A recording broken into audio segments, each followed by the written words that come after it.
mais uma vez presente nesse evento de tamanha envergadura como a 29ª Jornada Internacional de Direito.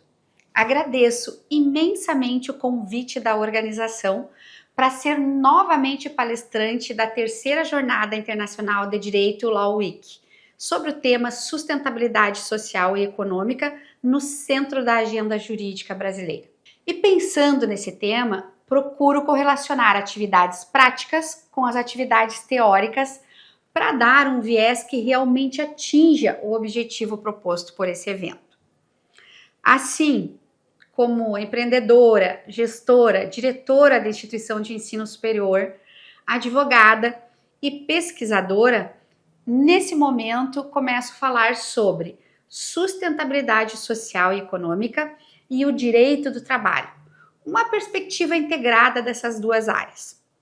Pode parecer que é comum falar em sustentabilidade, mas ao contrário é muito complexo.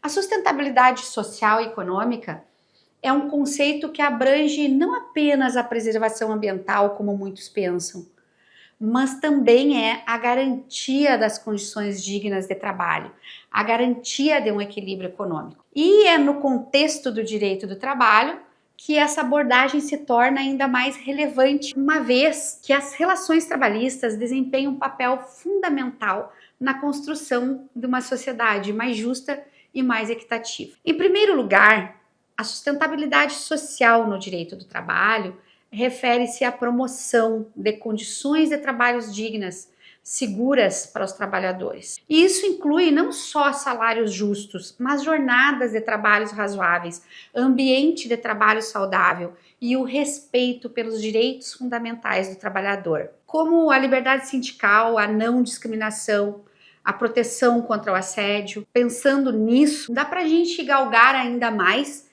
e falar que a sustentabilidade econômica no direito do trabalho está relacionada à busca do equilíbrio entre os interesses dos empregados e dos empregadores, de modo a garantir a viabilidade econômica das empresas sem comprometer o direito dos trabalhadores. E isso, é claro, envolve negociação coletiva, flexibilização de relações de trabalho, adoção de políticas que realmente promovam o emprego e a geração de renda. E aqui eu faço um parêntese, quando eu falo isso, lembrando que eu sou empreendedora, que eu sou gestora, então a gente tem a prática junto com a teoria. É importante ressaltar que a sustentabilidade social e econômica no direito do trabalho não se limita apenas no âmbito das empresas, mas também diz respeito à sociedade como um todo. Isso significa que as políticas trabalhistas devem ser formuladas levando em consideração não apenas os interesses das empresas e dos trabalhadores, mas também do impacto que essas relações de trabalho têm na comunidade e no meio ambiente. Em suma, a sustentabilidade social e econômica no direito do trabalho, ela é essencial para garantir um desenvolvimento sustentável das empresas, também a justiça social e o bem-estar coletivo. Eu diria que é preciso buscar esse equilíbrio entre a proteção dos direitos dos trabalhadores e a promoção da atividade econômica, de modo que a gente construa essa sociedade mais equitativa, mais justa e sustentável, pensando sempre na nossa geração futura, mas na presente também. Os problemas ambientais que envolvem e afetam todos os seres vivos são recursos naturais que estão intrinsecamente ligados à sobrevivência. Em um mundo que hoje é interdependente e globalizado, o atual estado desse meio ambiente ele reflete diretamente no modelo de desenvolvimento que se baseia na exploração. E pode parecer piegas, mas é uma exploração desenfreada dos recursos naturais em prol do lucro. E historicamente isso é comprovado. Desde o surgimento do capitalismo no século XVIII, houve essa forte tendência à mercantilização do trabalho. E, por sua vez, foi impulsionada pela mentalidade liberal. Com a Revolução Industrial, isso se intensificou. A exploração se intensificou, dando origem à chamada classe trabalhadora proletária. E aqui foi se priorizando o acúmulo das riquezas em detrimento de um bem-estar social.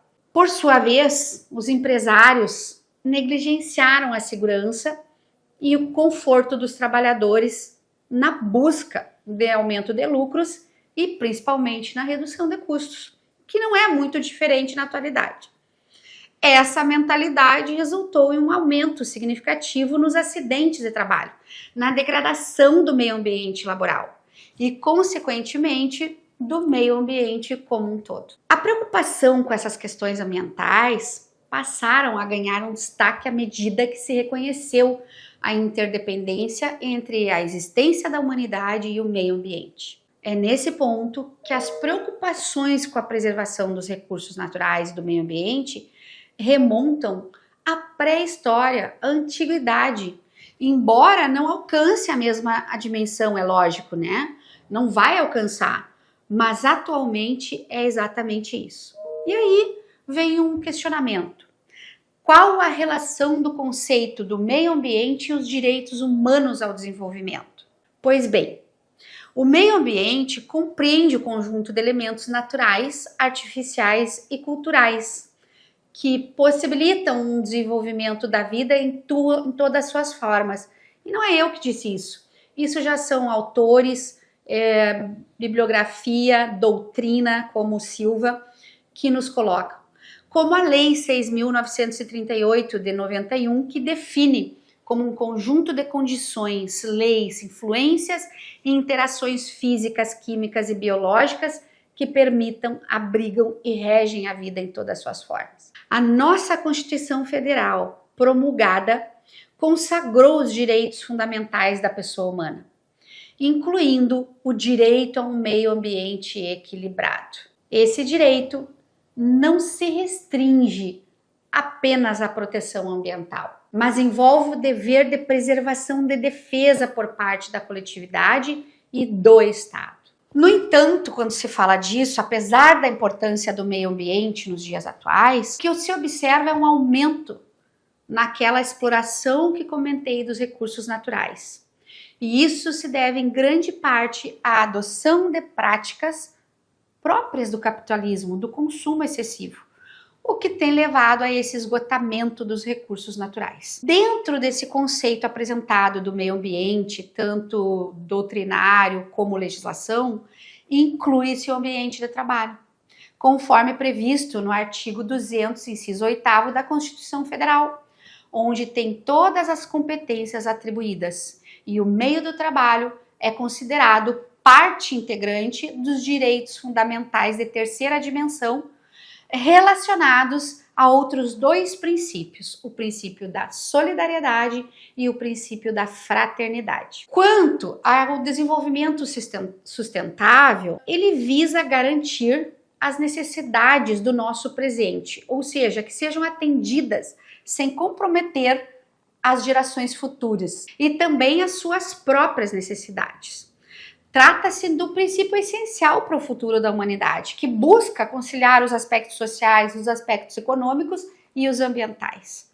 No entanto, essa busca pelo desenvolvimento sustentável enfrenta grandes desafios, significativos desafios, especialmente diante da grande degradação ambiental causada por o consumo exacerbado ou pela exploração do sistema capitalista. É fundamental conscientizar as pessoas sobre a importância da preservação ambiental e promover a cooperação entre todos, países, estados, para enfrentar essa ameaça que é global. Apesar de divergências conceituais, a sustentabilidade deve ser vista como uma condição de equilíbrio dinâmico entre os aspectos sociais, ambientais e econômicos, sendo seu foco principal garantir um futuro sustentável para as próximas gerações. Tudo bem, doutora Nara. E onde entra o direito do trabalho? Como que ele serve de instrumento para garantir o desenvolvimento sustentável? Bem, por experiência própria de ações onde envolvem o trabalhador, empresa e recursos naturais, como a exploração de árvores para a fábrica de carvão, como a exploração em minas, que eu tenho conhecimento, o direito do trabalho surge como uma ferramenta destinada a resgatar o trabalhador da lógica da coisificação que foi imposta pelo capitalismo, onde as pessoas são vistas como um instrumento de produção.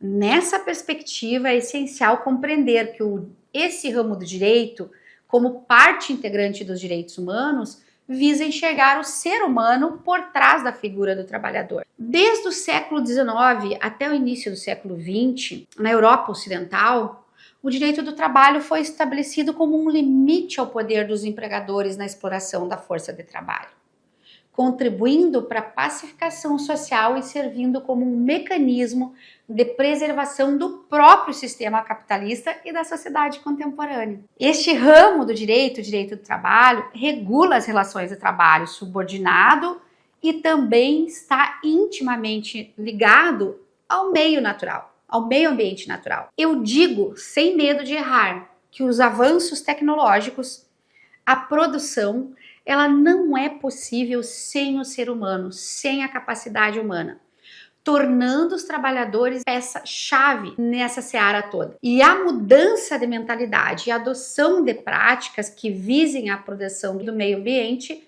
é o foco. Diante disso, o direito do trabalho assume uma importância mais que significativa, pois não se pode mais pensar num crescimento econômico desvinculado das considerações biossociais e jurídico-sociais. Se os trabalhadores, por acaso, se opuserem ao capitalismo, será necessário que se unam para combater algo maior que é o neocapitalismo predatório, que busca lucros cada vez maiores às custas da violação dos direitos trabalhistas e a violação do meio ambiente. A Constituição Federal de 1988, ela reconheceu o direito do trabalhador a um ambiente de trabalho seguro e saudável. Ela estabeleceu medidas de redução de risco laboral. Ela estabeleceu remuneração e adicionais para atividades penosas, insalubres ou perigosas. Ela também trouxe seguro contra acidente de trabalho e indenização em caso de danos por trabalhador. Agora, por ser uma questão de interesse público, é responsabilidade de todo empregador garantir isso, em especial a saúde, a segurança dos seus empregados, cumprindo com as normas de medicina e segurança do trabalho. É de conhecimento que existem as superintendências regionais do trabalho, com o dever de fiscalizar o cumprimento de todas essas disposições que abrangem as condições de segurança, salubridade e conforto no meio laboral. Portanto, eu posso novamente trazer o direito do trabalho e o seu papel crucial na preservação do meio ambiente natural e do meio ambiente do trabalho. Porque ele, ao harmonizar a atividade industrial, o consumo, a produção e o trabalho humano com o meio ambiente, promove valores éticos e normativos que visam a dignidade da pessoa humana e a distribuição justa de renda e preservação do planeta. Mas, apesar das dificuldades e desafios, é possível conciliar sim o capitalismo com a busca por essa vida ecologicamente saudável e um desenvolvimento sustentável. Para isso, é necessário que a atividade empresarial, a produção e o consumo e o trabalho humano que falei estejam alinhados com os princípios de proteção ambiental, sendo os trabalhadores agentes ativos nesse processo, já que são os envolvidos em todas as etapas no ciclo produtivo. Por fim, concluindo essas breves considerações que creio fazerem a diferença para quem para aqui e ouve 15 minutos, 20 minutos sobre um tema que é tão caro, podemos partir para uma linha onde se expõe que o sistema capitalista tem sim a capacidade de conciliar a busca pelo lucro com a proteção ambiental e, em especial, o desenvolvimento sustentável. No entanto, para que haja essa conciliação, para que ela seja efetiva, precisa haver o equilíbrio da produção e do consumo com o trabalho e o meio ambiente. E nesse contexto, nessa perspectiva, o direito do trabalho desempenha o seu papel fundamental. Num passado recente, os trabalhadores uniram-se, lutaram por condições mais dignas de ambiente de trabalho, que resultou na formação do direito do trabalho. Esse ramo, com suas normas, princípios e valores éticos voltados para o equilíbrio entre o trabalho humano e o capital, assegurou a preservação da dignidade humana e, talvez possa parecer utópico, mas uma distribuição mais justa de renda. Agora, ele também pode contribuir para conscientizar os trabalhadores sobre a importância de preservar a natureza e os recursos naturais. Dessa maneira, uma vez que toda atividade extrativa e produtiva envolve a participação do trabalho humano, os trabalhadores e o direito do trabalho ocupam uma posição de destaque. O direito do trabalho, sendo um direito de reivindicação e de natureza intervencionista, pode atuar de forma mais rigorosa na proteção dos trabalhadores, das empresas e no contexto abordado aqui, da própria natureza. Portanto, é urgente e viável promover esse diálogo entre o direito do trabalho e a proteção ambiental, visando garantir o desenvolvimento sustentável. Essa integração entre os dois campos do direito pode contribuir significativamente para a preservação do meio ambiente e o bem-estar dos trabalhadores, promovendo assim aquela famosa frase constitucional: uma sociedade mais equilibrada, uma sociedade mais justa. É com esse fechamento que agradeço imensamente novamente o convite da organização para estar aqui com vocês. Meu muito obrigada.